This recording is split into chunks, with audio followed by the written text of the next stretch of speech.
fearless kids who are from our own country. Now when I say fearlessness, I just remember one incident that happened last week here in our own school.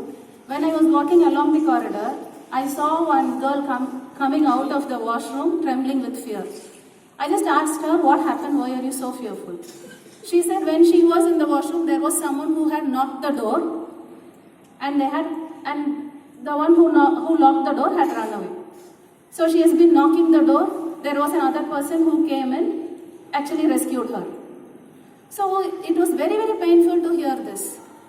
Not only this, there are other incidents like fighting, bullying inside the washroom, throwing some unwanted things into the closet, then urinating inside the mugs, inside the buckets. All these are happening.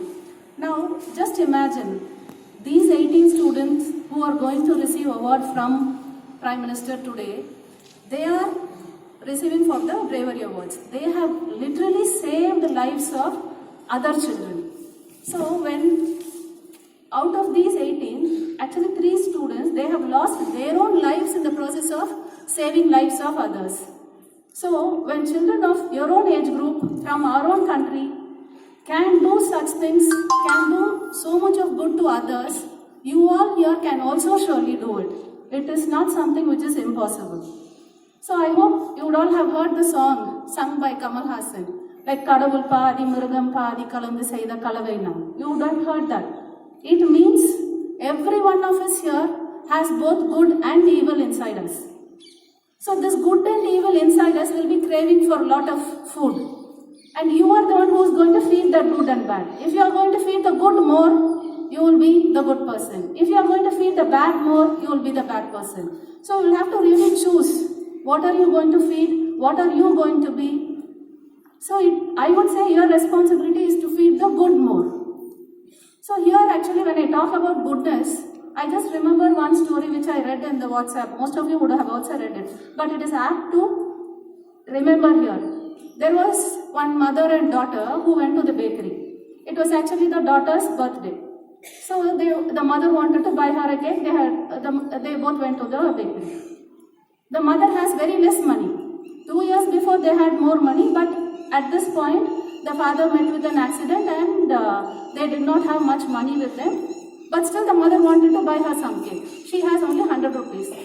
So she is wanting to buy something within that money. But the daughter wanted to buy some chocolate cake that was more than the money that they had. Mother had 100 rupees, this was 200 rupees.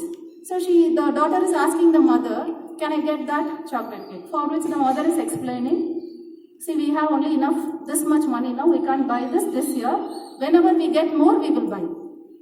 Now this girl, she is a very good girl. She just listened to what the mother said and she accepted. Now there was another person in the bakery who was watching this conversation, and he said that he went to the shopkeeper and said he will buy that particular chocolate cake, and he offered it to the child. The child is looking at the mother, asking her whether she can accept it. The mother refused. The mother refused to the person who is offering her also. Then that person who offered explained that he was also suffering from hunger at one point of time. He was actually dying out of hunger, and there was one gentleman who came, he fed him, and he was overcoming his hunger and was able to save his life. So he remembered that, and he asked for that person who helped him for his address so that he can repay him whenever he can. But the person who offered him food said, you pass on this kindness to whomever you feel is the needy person. So this person now in the bakery is remembering that, and he is showing that kind of kindness to the girl who is in need. Now when the mother and the daughter accepted this cake and they are going home, the father is there lying in the bed who is sick, and the mother narrated what has happened at the bakery. Now the father was able to recall some incident that happened earlier. This father was the person who had actually helped that person in the bakery. So if you see, the good that the father had done earlier is coming back to him. So whatever you do comes back to you. Just remember that if you are going to do some more good, you are going to get back more. If you are going to do bad, you are going to get back that bad only. So Your responsibility is seeing that, taking care that you are doing more good. When I say responsibility again and again, it is nothing but having a control on yourself. So control, when you think of control, nowadays every one of us here are surrounded by a lot of gadgets. Yes or no? Lot of gadgets. So these gadgets are very, very, very powerful. Powerful in the sense it can either get you empowered or it can make you get addicted. When I say getting addicted means spending hours together, a lot of hours, more than 2 hours, 3 hours on that gadgets, making you getting addicted to it. Like you'll be using it either for chatting, playing games, watching movies, listening to music or shopping, whatever it is. Now that kind of addiction will certainly ruin your life. That is not going to help you in any way.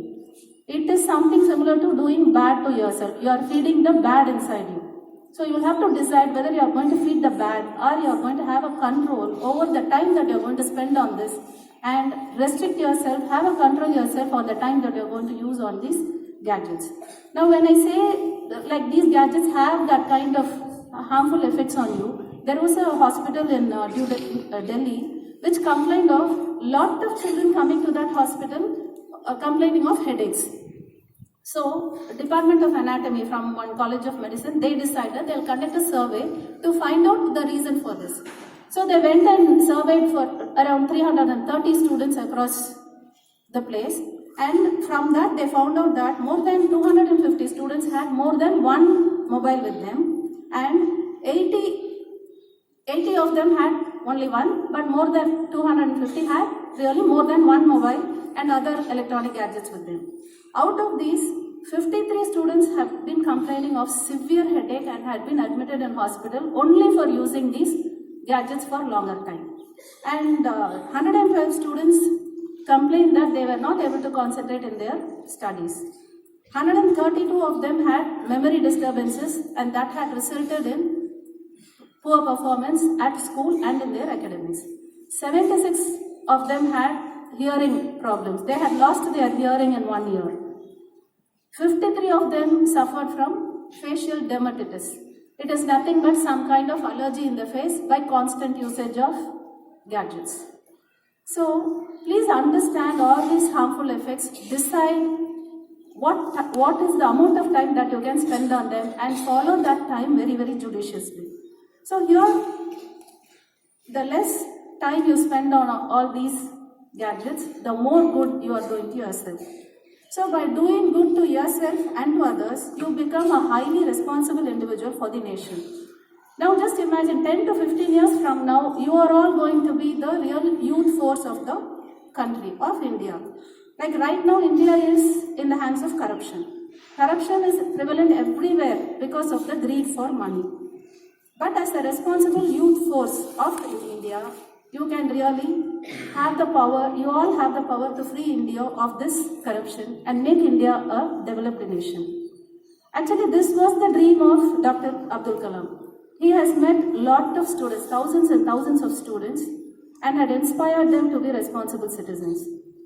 Like one day, one student, it was the festival of Eid, and one student went to Abdul Kalam and asked him, "What do you pray to God? What did you pray to God?" For which he replied, "Oh God, create thoughts and actions in the minds of the people of my nation so that they live united. Bless my people to work hard and transform the country into a prosperous nation. Embed the thought that nation is bigger than the individual in the minds of the leaders and the people." What a broad-minded prayer. So with his blessings, if alone this prayer is fulfilled through you all, our India will be corruption-free and will receive respect from every global forum because you will all be high performers and trustworthy individuals. Now let me conclude this with a Thirukural. "Piniinmai selvam vilaivindam emam ani enba naattirku ivvaindu." It means good health, appropriate wealth, flourishing agriculture, happy life and good leadership. They are all needed for the nation to prosper. Let us all be responsible and lead our nation to prosperity. Thank you.